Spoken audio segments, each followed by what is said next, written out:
किसी भी competitive exam में, किसी भी परीक्षा में, किसी भी सिलेक्शन में, कहीं कुछ भी है तो क्वेश्चन को ध्यान से समझना होता है। जो सामने वाला पूछ रहा है उसको ध्यान से पढ़ना होता है। अगर हम सुन नहीं रहे हैं, हम ध्यान से पढ़ नहीं रहे हैं, तो जल्दबाजी में हम गलत आंसर दे सकते हैं। इसलिए क्वेश्चन को ध्यान से पढ़िए और समझ लीजिए कि इस क्वेश्चन में उन्होंने क्या पूछा हुआ है, क्वेश्चन में क्या गिवन है और क्या प्राप्त करना है। तो लीजिए इस क्वेश्चन को देखिए। इसमें ये एक इक्वेशन दी गई है और कहा गया है कि इसके रूट्स जो है वो रेसिप्रोकल हैं। रेसिप्रोकल क्या होता है? रेसिप्रोकल अगर वो x है, इसका रेसिप्रोकल x होता है, 1/x होता है। ये दोनों कटेंगे तो 1 आएगा। जो रेसिप्रोकल है उसको आपस में मल्टीप्लाई करें तो हमेशा 1 आता है। इस बात को ध्यान में रखना है। तो आइए हम इसको क्वाड्रेटिक, देखिए एक्स स्क्वायर लिखा हुआ है, क्वाड्रेटिक इक्वेशन क्या होती है वो लिखते हैं। एक्स स्क्वायर होता है और माइनस सम होता है। अल्फा बीटा अगर रूट हो तो उनको जोड़ दें तो यहां पर लिखा जाता है एक्स होता है, प्लस अल्फा इंटू बीटा होता है इज इक्वल टू 0। ये इक्वेशन होती है। तो यहां पर देखिए इंटू है, अल्फा इंटू बीटा, और ये दोनों रेसिप्रोकल हैं। इसके तरीके से इस इक्वेशन को फ्रेम कर दीजिए। तो ये m स्क्वायर माइनस 3 से पूरी इक्वेशन को डिवाइड कर दीजिए। तो x square plus 3m upon m square minus 3x plus 3m plus 1 upon m square minus 3 is plus, ये पूरा आ गया, इज इक्वल टू 0। ये आपको इक्वेशन मिल जाएगी। अब यहां देखिए यहां पर क्या होना चाहिए? ये होना चाहिए जो रूट्स है उसका प्रोडक्ट, उसका मल्टीप्लाई, और दोनों रूट्स रेसिप्रोकल हैं। रेसिप्रोकल का मतलब होता है दोनों को मल्टीप्लाई करेंगे तो 1 आएगा, मींस इसकी वैल्यू 1 आएगी। तो लीजिए सॉल्व करिए। तो 3m plus 1 upon m square minus 3 is equal to 1, ये रिजल्ट आया। अब इसको क्रॉस मल्टीप्लाई करके सॉल्व कर दीजिए। क्या आएगा? m square minus 3 is equal to 3m plus 1। अब इसको सब इधर कर लीजिए। तो m square minus 3m minus 4 is equal to 0 आ गया। अब इसके फैक्टर करके आप m की वैल्यू निकाल सकते हैं। इस क्वेश्चन में m की वैल्यू ही तो फाइंड करनी है। देखिए कैसे। अब इसके माइनस है, जब लास्ट में माइनस होता है तो ऐसे दो नंबर लेने होते हैं जिसका प्रोडक्ट इतना हो और सब्ट्रैक्ट करके 3 आए, तो 4 1 जा 4। तो अब देखिए m स्क्वायर माइनस 4m और प्लस m माइनस 4, ये मिलेगा। अब इसमें कॉमन ले लीजिए, m कॉमन है, m माइनस 4, इसमें प्लस 1 कॉमन है, m माइनस 4। अब देखिए फैक्ट बराबर 0 इज इक्वल टू 0 है। अब दो फैक्टर बने, एक बना m माइनस 4 और दूसरा बना m प्लस 1। तो प्लस 1 इज इक्वल टू 0 है, तो इसमें तो या तो ये 0 है या तो ये नंबर 0 है। तो यहां पर ये आएगा तो m is equal to minus 1। m क्या आएगा? Is equal to minus 1। m is equal to minus 1 आएगा और दूसरे में क्या आएगा? m is equal to 4।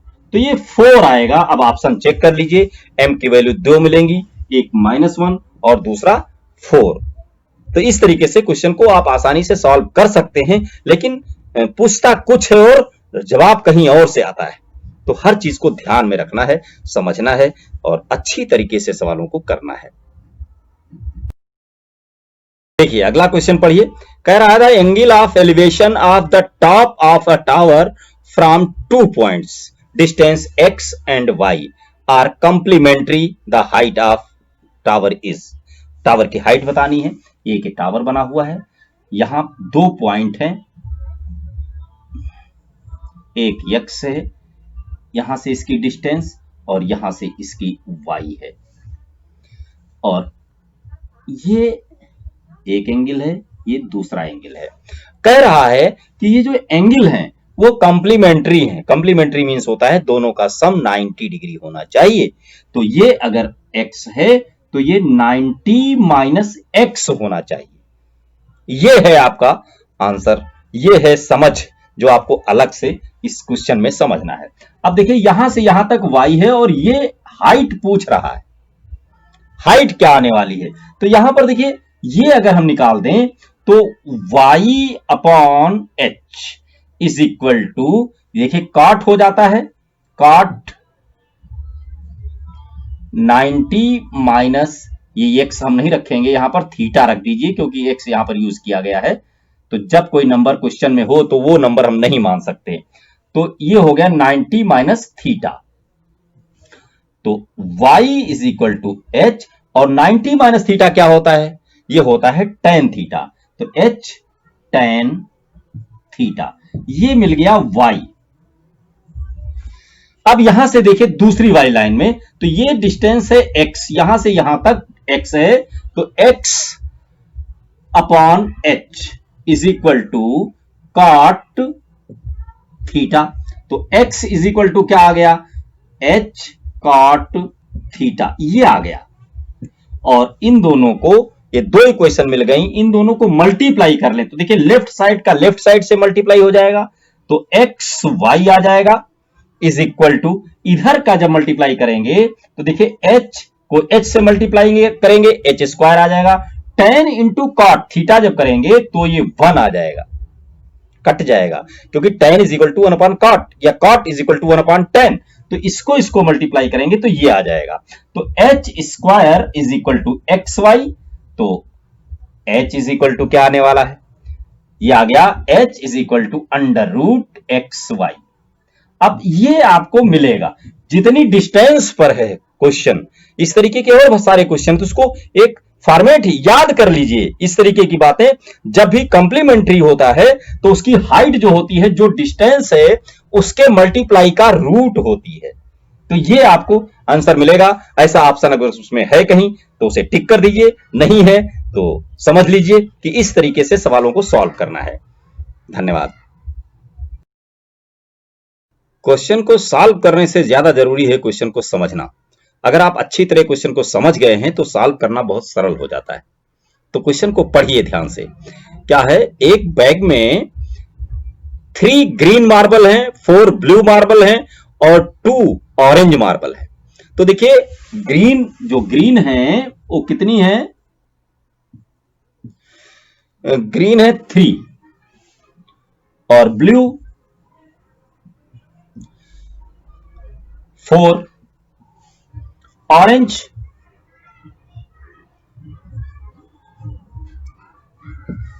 है 2। तो टोटल मार्बल हो गए आपके 4 3 7 2 9 हो गए। अब 9 मार्बल हैं और उसमें कहा गया है एक कोई रैंडम एक हाथ डालिए और उसमें से एक कोई मार्बल उठा लीजिए।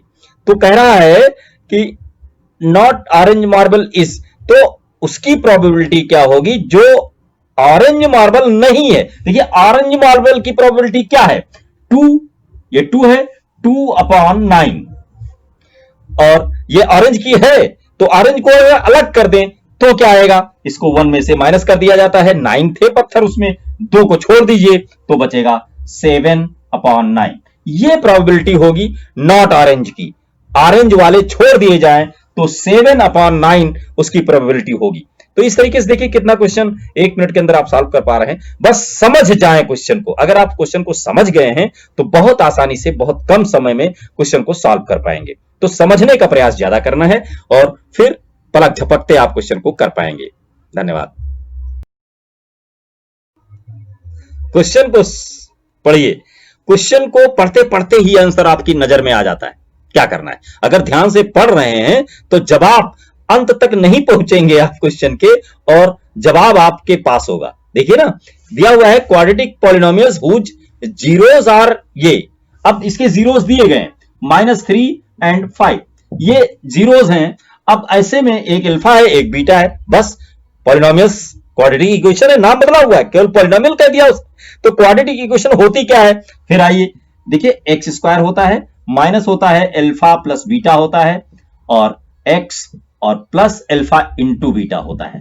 एक ये अल्फा है, एक ये बीटा है। तो एक्स स्क्वायर माइनस, इन दोनों को जब ऐड करेंगे, इन दोनों को जब ऐड करेंगे तो यहां पर आएगा 2, इसमें से माइनस हो जाएगा, 2 आएगा तो -2x। ये माइनस तो बाहर लगा हुआ है, अंदर तो +2 आएगा ना, इसको जोड़ने पर +2 आएगा, तो ये माइनस हो जाएगा। और फिर देखिए इन दोनों को जब मल्टीप्लाई करेंगे तो -15 आएगा। तो ये इक्वेशन आपको, ये पॉलिनोमियल्स आपको मिल जाएगा। जो क्वेश्चन को पढ़ते पढ़ते आपकी समझ में आ गया था कि सम मिडिल में होता है, प्रोडक्ट लास्ट में होता है। तो ये इक्वेशन को जब ध्यान से पढ़ रहे होते हैं तो समझते रहिए क्या करना है, कैसे करना है। बहुत ही सरल तरीके से आप क्वेश्चन को सॉल्व कर पाएंगे। धन्यवाद। क्वेश्चन को पढ़िए और ध्यान से समझिए। बड़ा कंफ्यूजन होता है कभी कभी क्वेश्चन में। जैसे देखिए इसी क्वेश्चन को देखिए, the distance of a card 8 centimetre. ऐसा लगता है कि डिस्टेंस कार्ड की दी गई है। बहुत ध्यान से पढ़िएगा। From the centre of a circle of radius 5 centimetre. अब क्या पूछता है, बाद में दिया है इज, क्या होगी। तो देखिए पहला जो सेंटेंस दिया हुआ था वहां देखिए द डिस्टेंस और बीच में बहुत कुछ और इज लिखा हुआ है, मींस डिस्टेंस मालूम करना है। और देखने से ऐसा लगता है कि डिस्टेंस गिवन है। तो कार्ड दी गई है, वो एक सर्किल है, इसमें एक कार्ड है जिसकी लेंथ 8 सेंटीमीटर है और डिस्टेंस आपको बताना है कि वो सेंटर से कितनी डिस्टेंस पर है। और ये रेडियस है जो 5 सेंटीमीटर है। ये कार्ड 8 है तो ये मिड पॉइंट पे आएगा तो ये 4 हो जाएगा। और बताना है ये लेंथ x। समझने में टाइम था, बाकी तो अब देखते ही आपको समझ में आ गया होगा कितना होगा। पाइथागोरस है, 5 square -4 square is x square, 9 is x square, x is 3। तो ये 3 सेंटीमीटर की डिस्टेंस पर ये कार्ड है। तो देखिए ऑप्शन चेक कीजिए और क्वेश्चन को समझिए जरूर। बड़ा कंफ्यूजन आपके माइंड में आ सकता है। क्वेश्चन को पढ़ते समय ध्यान से पढ़िए और क्वेश्चन को सॉल्व कीजिए। बहुत कम समय में सवाल को कर पाएंगे। धन्यवाद। क्वेश्चन को पढ़िए और जरूर पढ़िए और ध्यान से पढ़िए, तो आपको उसमें से तरीका मिल जाएगा करना क्या है। क्वेश्चन है 3, 5, 6, 4। ये हैं 3, 5, 6 और 4। इनकी फ्रीक्वेंसी क्या है? इनकी फ्रीक्वेंसी है 3 की x और 5 की है x + 2, x - 8 और x + 6। ये इनकी फ्रीक्वेंसी है। ये अगर x है तो ये f है, ये कोई पद है तो इनकी फ्रीक्वेंसी ये है। और मीन गिवन है, मीन इसमें दिया गया है कि 4 है। तो मीन होता क्या है ये देखना पड़ेगा ना। मीन इज इक्वल टू होता है sigma fx upon sigma f, ये होता है। तो fx मतलब इस f और x को मल्टीप्लाई करके यहां पर लिखें, करिए 3x, ये 5 से मल्टीप्लाई करेंगे तो 5x + 10, इसको इससे करेंगे तो 6x - 48, ये 4 से करेंगे तो 4x + 24। अब कह रहा है सिग्मा, सिग्मा का मतलब होता है ऐड कर लो, जोड़ लो। तो इसको जोड़ लीजिए। तब जोड़ेंगे तो देखिए ये 24 इसमें से माइनस हो जाएगा, 24 बचेगा और 10 और माइनस हो जाएगा तो नंबर बच जाएंगे 14। ये नंबर आ जाएगा आपका। ये 34 हो गया, 34 और 14 48 हो गया। अब ये नंबर भी ऐड करिए, 6, 4, 10, 5, 15, 3, 18, 18x। ये नंबर आपको सिग्मा fx मिलेगा। अब देखिए सिग्मा f भी तो करना है, ये भी तो करना है, तो इसको करिए। तो 6, 2, 8 और 8 में से 8 चला जाएगा, कुछ नहीं बचेगा नंबर में, और ये बचेगा 4x बचेगा। ये मिल गया आपको। अब आइए फार्मूले में इसको फिट करें। फार्मूला इसमें गिवन है कि 4 मीन है तो sigma fx upon sigma f is equal to 4। और fx क्या है? आ गया है 18x - 4 upon 4x is equal to 4। ये आपको मिल गया। अब इस इक्वेशन को और आगे बढ़ाइए, क्रॉस मल्टीप्लाई करिए, तो इसको करेंगे तो हो जाएगा 18x - 4 is equal to 16x। 16x को इधर ले जाइए, इसको उधर ले जाइए, तो आएगा 2x। 18 में से 16 माइनस हो जाएगा, 2x बचेगा इज इक्वल टू 4। तो x इज इक्वल टू 2। तो देखिए ये आंसर आप आसानी से समझ के निकाल सकते हैं। तो ये कहीं पढ़ा कुछ और था और भेष बदल करके क्वेश्चन आपके सामने आता है। वो अपने को छुपाता है कि देखें आप परख पाएंगे कि नहीं। तो क्वेश्चन को ध्यान से परखें, पढ़ें और देखें जो चीजें उसमें छुपाई गई हैं उनको पकड़ने का प्रयास करें, उनको समझने का प्रयास करें कि किस पर आधारित है, ये किसके जैसा है। ऐसा सवाल कभी आपने किया है या नहीं? अगर किया है तो उसी तरीके से आपको करें, नहीं करें तो नया क्या कर सकते हैं ये क्वेश्चन को सोचें और सॉल्व करें। तो बहुत ही आसानी से आप कोई भी परीक्षा पास कर सकते हैं, अच्छे नंबर ला सकते हैं, बहुत अच्छा रिजल्ट पा सकते हैं। धन्यवाद।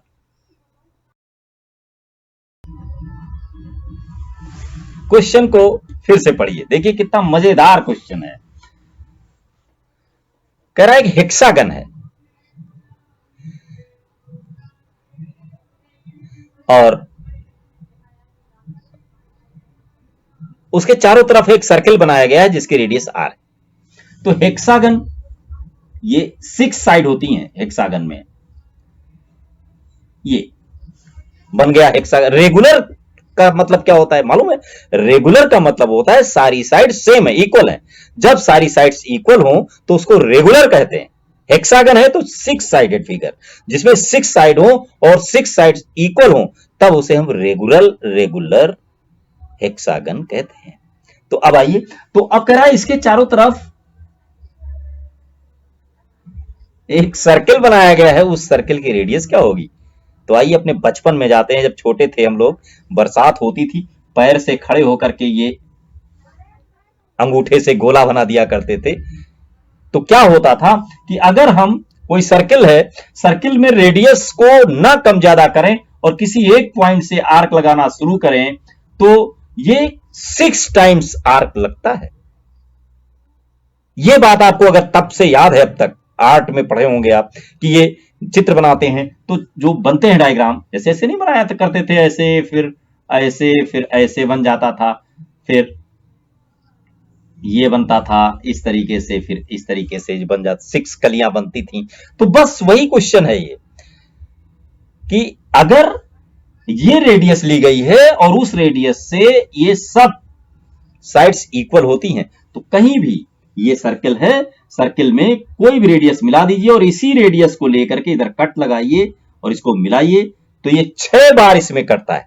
तो 6 इक्विलेटरल ट्रायंगल होते हैं हेक्सागन में। भाई इसमें अगर सेंटर से लें तो ऐसे करके, ये तो मैं समझने के लिए बता रहा हूं। क्वेश्चन में 1 सेकंड के अंदर आप कर सकते हैं रेडियस कितनी होगी, इसकी रेडियस r होगी। भाई जो डिस्टेंस ये थी वही डिस्टेंस ये होगी। अगर कहीं आपको दिया गया है कि इसका एक साइड गिवन है तो रेडियस भी उतनी ही होती है, और रेडियस गिवन है तो उसकी साइड भी हेक्सागन की उतनी ही होती है। रेडियस और साइड इक्वल होती हैं अगर ये सर्किल हेक्सागन के बाहर बना हुआ है तो इस हेक्सागन की जो साइड है वो कितनी होगी? r centimetre. r जितना उसका रेडियस था वही उसकी साइड भी होगी। कितनी आसानी से आप समझ पाए। चैनल को सब्सक्राइब कीजिए, मेरे साथ जुड़े रहिए। बहुत सारे सवाल आपको इस तरीके के छोटी छोटी बातें आपको पता चलती रहेंगी। अगर पहले से नहीं पढ़ रखा है तो इस समय मैं बताता जा रहा हूं, हर एक का टिक थोड़ी लगा रहा हूं आंसर की, तुरंत आपने ये सही वो सही करते हुए टिक लगा दिया। मैं हर कॉन्सेप्ट को क्लियर करता हुआ क्वेश्चन को सॉल्व करा रहा हूं, तो और समय के अंदर करा रहा हूं। तो देखिए कितना आसान हो जाएगा आपको मैथमेटिक्स में नंबर हासिल करना। बने रहिए मेरे साथ। धन्यवाद। ध्यान से क्वेश्चन को पढ़ें और देखें कि क्या पूछ रहा है, और जो पूछ रहा है उसके बारे में आपको क्या मालूम है। उसने कहा है द रेंज ऑफ डाटा। एक डाटा गिवन है, बहुत सारे नंबर्स दिए गए हैं, उसकी रेंज पूछता है। तो रेंज क्या होता है ये क्या आपको मालूम है? शायद अगर जिसको याद है वो तो घड़ी देखिए 10 सेकंड के अंदर जवाब दे देगा, और जिसको रेंज ही नहीं पता है तो वो गेस करेगा। क्या बताएं, क्या लिखें? तो आइए देखिए ना, रेंज कहते हैं सबसे छोटा नंबर और सबसे बड़ा नंबर, इन दोनों के बीच में रेंज तो यही है ना, लिमिट। यहां से शुरू हुआ कहां तक गया, तो इन नंबरों को जो नंबर गिवन है उसमें देखिए सबसे छोटा नंबर क्या है? सबसे छोटा नंबर है 6, और सबसे बड़ा क्या है? सबसे बड़ा है 32। तो सबसे छोटा नंबर है 6 और सबसे बड़ा नंबर है 32। तो रेंज क्या है, यहां से यहां तक कितना डिफरेंस है ये, तो इसमें से इसको माइनस कर दीजिए, 26 आ जाएगा। इसका रेंज जो है वो क्या है, 26 है। लेकिन ये तभी कर पाएंगे जब आप रेंज के बारे में पता हो। सवाल बहुत कम समय लेते हैं, बस आपको पता होना चाहिए कि ये क्या है, कैसे किया जाता है, उसको करने के तरीके क्या हैं, ये कंपटीशन में आता है। तो पहले अब तक जितनी पढ़ाई लिखाई अब तक आपने किया है उसी से रिलेटेड तो होता है, वक्त पर आपको याद आ जाए बस सेलेक्ट हो गए आप। पढ़िए क्वेश्चन को, देखिए ध्यान से क्या कह रहा है क्वेश्चन। कह रहा है एन इक्विलेटरल ट्रायंगल है साइड, एक इक्विलेटरल ट्रायंगल है, इसकी साइड जो है वो 2√3 है, ये उसकी साइड है। अब कह रहा है इसका सरकम सर्कल बनाना हो, मतलब ऐसा सर्कल होता है ये सर्कल बना हो तो उसकी रेडियस क्या होगी, कुछ समझ में आ रहा है? देखिए ध्यान से, इसमें बहुत कुछ बता दिया उसने। अब जो आप अब तक पढ़ते आए हैं, जो भी आपके माइंड में है उससे मैच करिए, कुछ मिल रहा है। क्योंकि सरकम सेंटर का सेंटर कहां होता है, सरकम सर्कल बनने के लिए जो रेडियस का जो सेंटर पॉइंट होता है वो कहां होता है, वो होता है मीडियन का कट पॉइंट, जहां पर मीडियन इंटरसेक्ट करती हैं वहां पर। तो देखिए ये इक्विलेटरल है तो मीडियन परपेंडिकुलर सब सेम होगा। तो ये मीडियन है, इसका ये पॉइंट जो होगा जहां से ये मीडियन जाकर के काटती है, ये पॉइंट सेंटर होगा, तो ये रेडियस होगी। बस यही निकालना है आपको। कैसे निकालेंगे, बहुत ही सावधानी से इस चीज को देखिए, आपकी समझ में आता है। हमको ये पूरी लेंथ निकाल सकते हैं क्योंकि एक साइड इसने दे दिया है 2√3, तो ये साइड देखिए मिडिल पॉइंट है तो √3 आ जाएगी, और ये पूरी अगर रेडियस ना हो h या x मान लीजिए, तो देखिए पाइथागोरस यहां पर लगा सकते हैं। तो x square is equal to 2√3 का स्क्वायर करेंगे, 4 3 जा 12 हो जाएगा, माइनस ये 9 हो जाएगा, नहीं 3 हो जाएगा, तो ये 9 बचेगा, तो x इज इक्वल टू आ जाएगा 3, ये 3 आ गया। अब एक बात और देखिए, आपको पता है कि नहीं, ये जो मीडियंस होती हैं वो कहां कट करती हैं, तो ये एक रेशियो में कट करती हैं। जैसे यू काटे तो जिधर ये साइड होती है उसका इधर डबल होता है। तो ये पूरी लाइन अगर 3 है तो इधर 1 होगा, इसका डबल इधर 2 होगा। तो यहां से यहां तक यही पूछ रहा था, तो radius is equal to 2 centimetre. तो देखिए कितनी आसानी से, लेकिन ये आसान तब है जब आप पढ़ते समय, जब आप पढ़ रहे थे उस समय ये बात आपको याद हो कि मीडियंस जो होती हैं एक दूसरे को कहां पर काटती हैं, किस रेशियो में काटती हैं। ये बात अगर आपको ध्यान है तो ये क्वेश्चन सॉल्व करने में 10 सेकंड लगेंगे, कुछ नहीं करना था। तो देखिए आप चीजों को अभी भी जो भी पढ़ाई कर रहे हैं उसको ध्यान से पढ़िए, उन चीजों की कभी भी जरूरत पड़ेगी तो आपको वक्त पर याद जरूर आ जाए। धन्यवाद।